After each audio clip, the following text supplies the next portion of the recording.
Tento rok sme chceli spraviť PF-ko, v ktorom by si ľudia mohli na diaľku ovládať robota, ktorý by bol priamo v Digitasku a mohli si tak uloviť nejaký darček pre seba, ktorý by sme im priamo poslali. Toto bol nápad a tak vznikol koncept darček priamo z Digitasku. Postaviť robota z Lega, ktoré sa na Lego aj nepodobá, nám trvalo naozaj celý deň.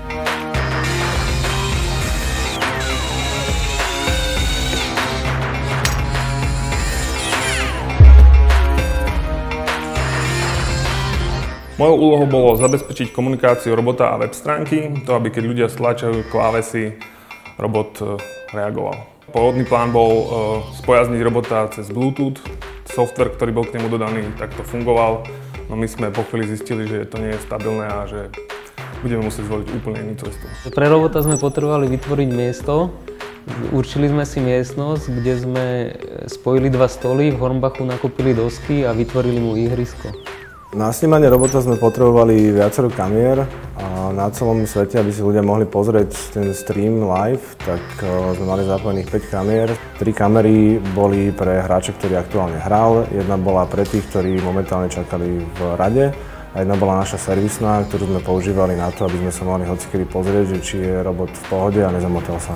Tak najväčší problém bol určite ten čas, kde trebalo spojiť niekoľko technológií, ako je PHP, MySQL, Flash, stihnúť to všetko do Vianoc, do 2 dní a otestovať to a to naozaj znamenalo niekoľko nočných po sebe. Keďže išla darček priamo z Digitasku, každý z našich kolegov daroval darček, vec, ktorú má rád a ktorou niekoho chcel potešiť. Ja som k týmto darčekom napísala texty a toto Jakub. Chceli sa nespomenúť, čo daroval, ale ja som tie darčeky všetky nafotil na iPhone. Kamery bežali, miestnosť bola pripravená, darčeky sme mali nachystané, ale robot stále nekomunikoval. A napríklad poslal 7000 mailov za 15 minút o tom, že mu dochádza baterka.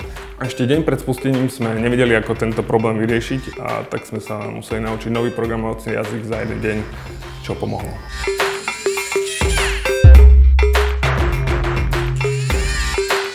Po príchode na stránku človek videl, ako robota ovláda niekto iný. Ak chcel hrať, prihlásil sa do hry a keď na ňo prišiel rad, začal robota ovládať a mal na to 3 minúty. Ak sa mu podarilo nejaký darček chytiť, tak vyhral buď virtuálnu cenu alebo reálny darček, ktorý sme mu nakoniec poslali.